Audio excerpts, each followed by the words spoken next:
గా నేర్చుకోవాలా? అప్టాక్స్ తో మా ఉచిత లైవ్ వెబినార్లలో చేరండి. ఆల్గో ట్రేడింగ్ కేవలం ₹10 బ్రోకరేజీ అందుబాటులో ఉంది. ఇప్పుడే అకౌంట్ ఓపెన్ చేయండి.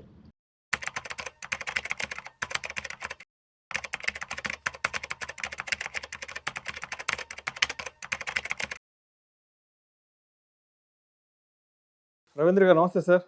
నమస్తే విష్ణు గారు. రవీంద్ర గారు, ఇన్కమ్ ట్యాక్స్ ఫైలింగ్కి సంబంధించిన సీజన్ కూడా స్టార్ట్ అయింది కదా. దానికి సంబంధించిన వీడియోలు అయితే ఏమి, ఆర్టికల్స్ అయితే ఏమి సోషల్ మీడియాలో గట్టిగానే స్టార్ట్ అయినాయి. 2025-26 క్లోజింగ్కి సంబంధించిన ఆ ఫైలింగ్కి సంబంధించిన ఫామ్స్ అన్నీ అందుబాటులోకి వచ్చాయా లేదా, ఏంటి ఇప్పుడు ఫైల్ చేసేవాళ్ళు తప్పనిసరిగా ఎటువంటి అంశాలను పరిగణలోకి తీసుకోవాలి, ఎటువంటి కొత్త విషయాలు కూడా ఆన్ బోర్డ్ అయినాయి ఈ సంవత్సరం? సో విష్ణు గారు, ఫైనాన్షియల్ ఇయర్ 25-26 సంబంధించిన ఇన్కమ్ ట్యాక్స్ ఫైలింగ్ స్టార్ట్ అయింది. ఆల్రెడీ ITR1 అండ్ ITR4 అవైలబుల్గా ఉంది. మేము ఆల్రెడీ కొన్ని ఫైల్ చేశాము మా ఆఫీస్ నుంచి. మనం ఏమేమి విషయాలు చెక్ చేసుకోవాలంటే, ఒక పర్సన్కి 25-26లో ఎన్ని ఇన్కమ్స్ అనేది చూసుకోవాలి మనం. తనకి శాలరీ ఇన్కమ్ ఉందా, బిజినెస్ ఇన్కమ్ ఉందా, ఏమైనా షేర్స్ అమ్మారా, ఏమైనా ప్రాపర్టీ అమ్మారా, ఏమైనా బ్యాంక్ అకౌంట్లో క్యాష్ డిపాజిట్ చేశారా, ఏమైనా క్యాష్ విత్డ్రాల్ చేశారా, ఈ ట్రాన్సాక్షన్ అనేవి మనం చెక్ చేసుకోవాలి. ఇవి మీ దగ్గర ఉన్న ఇన్ఫర్మేషన్ కొంత. మళ్ళీ ఇన్కమ్ ట్యాక్స్ పోర్టల్ లాగిన్ అయితే ఏఎస్ అని ఒక కొత్త విండో తీసుకొచ్చారు, యాన్యువల్ ఇన్ఫర్మేషన్ స్టేట్మెంట్. ఈ స్టేట్మెంట్లో క్లియర్గా అన్ని రిఫ్లెక్ట్ అవుతున్నాయి. మీరు ఏ కంపెనీలో జాబ్ చేస్తున్నారు, మీకు ఎంత శాలరీ వస్తుంది, మీరు ఇక్కడ తప్పు ఎంటర్ చేద్దామన్నా కానీ ఇక్కడ హిట్ అవుద్ది, రాంగ్గా చేస్తున్నారని. మీరు ఏ కంపెనీలో షేర్స్ కొన్నారు, వాటి మీద ఎంత డివిడెంట్ వచ్చింది, వాటిని మీరు ఏ రేట్కి అమ్మేశారు, సెబీ నుంచి డైరెక్ట్గా ఇన్కమ్ ట్యాక్స్ పోర్టల్గా లింక్ అయిపోయింది. నెక్స్ట్ మీరు ఏమైనా సేల్ చేశారా, జిఎస్టీలో సేల్ చేసి జిఎస్టీ టర్న్ ఓవర్ ఉందా, నెక్స్ట్ జిఎస్టీ నుంచి ఇన్కమ్ ట్యాక్స్ పోర్టల్కి లింక్ అయిపోయింది డేటా మొత్తం.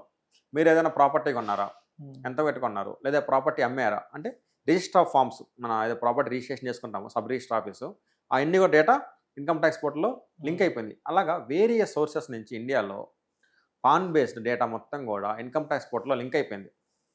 ఒక మనిషి పాన్ మీకు ఇచ్చేసి లాగిన్ అయితే ఆ ఇయర్లో తను చేసిన మేజర్ ఫైనాన్షియల్ ట్రాన్సాక్షన్స్, తన శాలరీ ఇన్కమ్ ఎంత వచ్చింది, ఎన్ని షేర్లు అమ్మిండు, ఏమైనా ప్రాపర్టీలు అమ్మిండా, ఏమైనా బ్యాంక్లో డిపాజిట్ చేసిందా, ఎంత టర్న్ ఓవర్ చేసింది బిజినెస్లో, ప్రాఫిట్ చెప్పలేములే కానీ ఎంత టర్న్ ఓవర్ బిజినెస్ చేసిందో, క్రెడిట్ కార్డ్ పేమెంట్స్ ఏమైనా చేసిందా, క్రెడిట్ కార్డ్ పేమెంట్స్ కూడా అన్ని మిస్లీనియస్ పేమెంట్స్ అని రిఫ్లెక్ట్ అవుతుంది. ఇవన్నీ కూడా అక్కడ రిఫ్లెక్ట్ అవుతుంది. సో వాటిల్లో మళ్ళీ నెక్స్ట్ తనకి ఎన్ని సేవింగ్స్ బ్యాంక్ అకౌంట్స్ ఉన్నాయి, సేవింగ్స్ బ్యాంక్ అకౌంట్ మీద ఎంత ఇంట్రెస్ట్ వచ్చింది. సో మనం ఏమనుకుంటారంటే ఓన్లీ శాలరీ ఇన్కమ్ మీద ట్యాక్స్ కట్టాలనుకుంటారు. కాదు, శాలరీ ఇన్కమ్తో పాటు వీటన్నిటిని కూడా మనం చెక్ చేసుకొని అవి ఏమైనా రిఫ్లెక్ట్ అయితే, ఎందుకంటే సేవింగ్స్ బ్యాంక్ మీద వచ్చే ఇంట్రెస్ట్ చాలామందికి తెలియదు ఎంత వచ్చిందని. ఎందుకంటే బ్యాంకులో కొన్ని బ్యాంక్స్ మంత్లీ ఇంట్రెస్ట్ పే చేస్తాయి, కొన్ని బ్యాంక్స్ క్వార్టర్లీ ఇంట్రెస్ట్ పే చేస్తాయి. అవన్నీ కూడా ఎవరు క్యాలిక్యులేట్ చేయరు, ఆటోమేటిక్ వచ్చి బ్యాంకులో పడితే మనం వాడుకుంటాం. బట్ అవన్నీ కూడా క్యాలిక్యులేట్ చేసుకొని కంపల్సరీగా అవన్నీ కూడా మన ఇన్కమ్ ట్యాక్స్ రిటర్న్లో వచ్చేటప్పుడు మనం ప్లాన్ చేసుకోవాలి. ఏ ఒక్కటి మిస్ అయినా కానీ ఆటోమేటిక్గా మన ఇన్కమ్ ట్యాక్స్ రిటర్న్ డిఫెక్టివ్ అయిపోయింది. బై 31st మే అందరూ టీడీఎస్ రిటర్న్స్ ఫైల్ చేస్తారు. సో మ్యాక్సిమం 31st మే కల్లా అన్నీ అప్డేట్ అయిపోతాయి.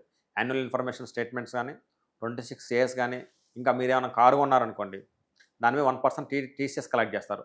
ఆ 1% ట్యాక్స్ మీరు ఇన్కమ్ ట్యాక్స్ ఫైల్ చేసి రిఫండ్ క్లెయిమ్ చేసుకోవచ్చు.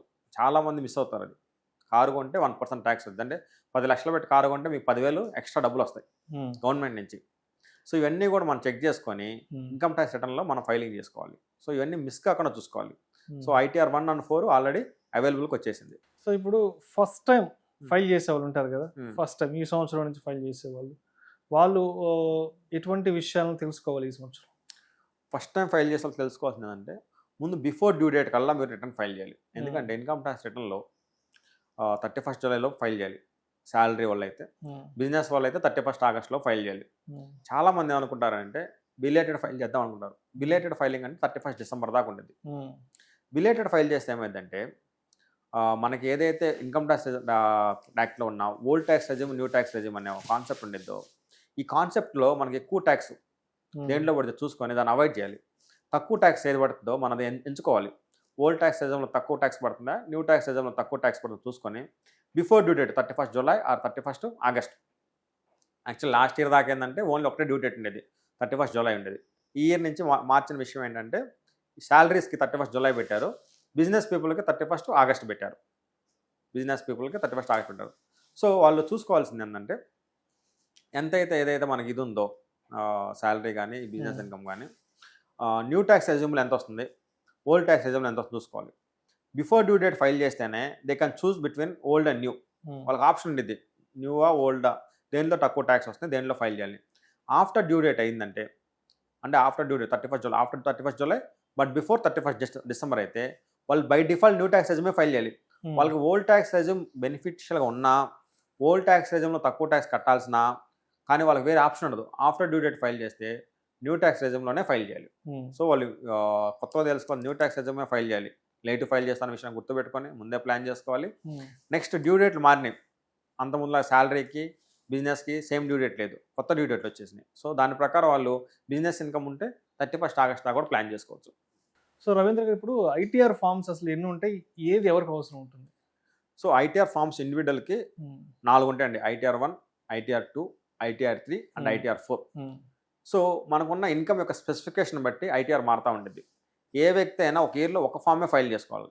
ఐదర్ 1 కానీ, ఆర్ 2 కానీ, ఆర్ 3 కానీ, ఆర్ 4, మోర్ దాన్ 1 ఫైల్ చేయడానికి అవకాశం లేదు. సో ITR 1 అనేది ఏంటంటే basic salary, only salary income ఉండి, ఒక హౌస్ ప్రాపర్టీ ఇన్కమ్ ఉండి, క్యాపిటల్ గెయిన్స్లో 1.25 lakhs కన్నా తక్కువ లాంగ్ టర్మ్ క్యాపిటల్ గెయిన్ ఉండి, అగ్రికల్చర్ ఇన్కమ్ లెస్ దాన్ 5,000 ఉంటే, ఈ 4 కేటగిరీస్ వాళ్ళకి ఇన్కమ్ 4 కేటగిరీస్లో ఉండి, అండ్ వాళ్ళ టోటల్ ఇన్కమ్ 50 లక్షల కన్నా తక్కువ ఉంటే ITR 1 ఫైల్ చేయాలి. అంటే బేసిక్ థింగ్, వాళ్ళకి టోటల్ ఇన్కమ్ 50 లక్షల కన్నా తక్కువ ఉండాలి, ఓన్లీ శాలరీ ఇన్కమే ఉండాలి, అగ్రికల్చర్ ఇన్కమ్ లెస్ దాన్ 5,000 ఉండాలి.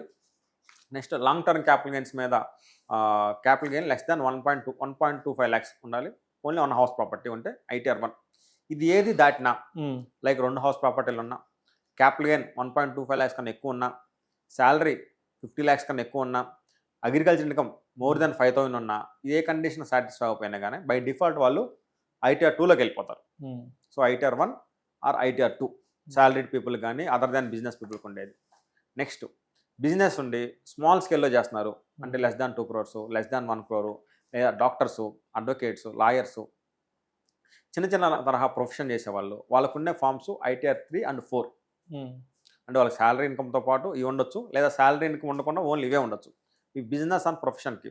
సో స్మాల్ బిజినెస్లు, చిన్న బిజినెస్ చేసే వాళ్ళకేమో ITR 4, పెద్ద స్కేల్లో బిజినెస్ చేసేవాళ్ళు 15 కోట్లు, 25 కోట్లు, 50 కోట్లు టర్న్ ఓవర్ చేసి, నెక్స్ట్ వాటి మీద ట్యాక్స్ ఫైల్ చేసి, ఇన్కమ్ ట్యాక్స్ బ్యాలెన్స్ షీట్లు, ప్రాఫిట్ అండ్ లాస్ అకౌంట్లు, ట్రయల్ బ్యాలెన్స్ ఎవరైతే ప్రిపేర్ చేస్తారో వాళ్ళందరికీ ITR 3.